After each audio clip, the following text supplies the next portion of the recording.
Namaskar. People often ask me a very simple question. Do you believe in God? It sounds simple, but it carries centuries of fear, hope, comfort, and even confusion in it. Because when we ask that question, we are usually not asking about God. We are asking about meaning, about order, about whether this world makes sense or whether we are alone in it. So let me answer this question differently. Not with belief, but with clarity. If by God you mean someone sitting in the sky, looking down at us, rewarding some, punishing others, then honestly, I don't know that God. Science doesn't see that God, and neither did many of the greatest thinkers humanity has produced. Albert Einstein said he didn't believe in a personal God, but he also said something remarkable. The universe is comprehensible. Think about that for a moment. Why should it be comprehensible? Why should mathematics work? Why should our minds be able to understand the stars, the atoms, time and space? That question itself is sacred. In India, our thinkers never asked, "Do you believe in God?" They asked, "What is the nature of reality?" They call this darshan. Not belief, not faith, but seeing.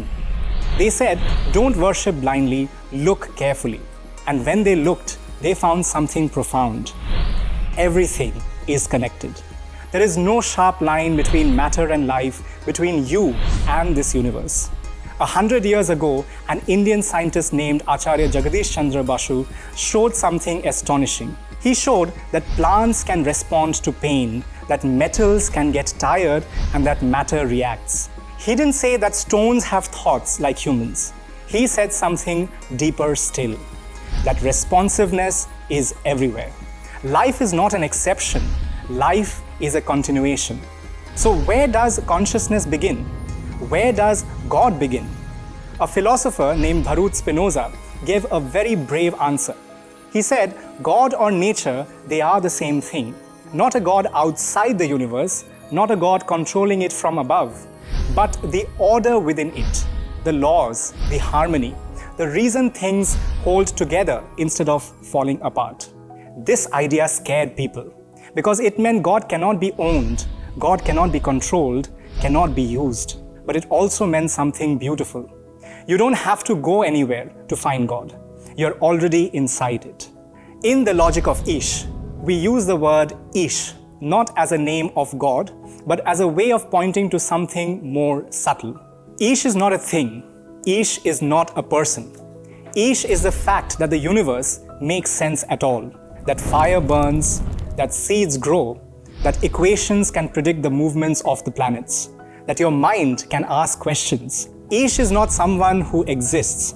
Ish is that because of which existence itself is intelligible. So does God exist? If God means a cosmic policeman, maybe not. But if God means the deep order of reality, the silent intelligence in nature itself, the continuity between you and the cosmos, the reason knowledge is possible, then the question itself changes. God does not exist somewhere. God is what existence is doing, and it fundamentally is. And here is the most important part. You don't need to believe this. You don't need to convert. You don't need to reject science or tradition. You just have to observe. Observe how the universe holds together. Observe how life emerges from dust. Observe how thought arises in flesh. That observation itself is darshan. And when seeing becomes clear, belief becomes unnecessary. That is the logic of Ish. If you want to go beyond this debate of whether God exists or does not exist, this book, The Logic of Ish, will give you a new perspective. Thank you.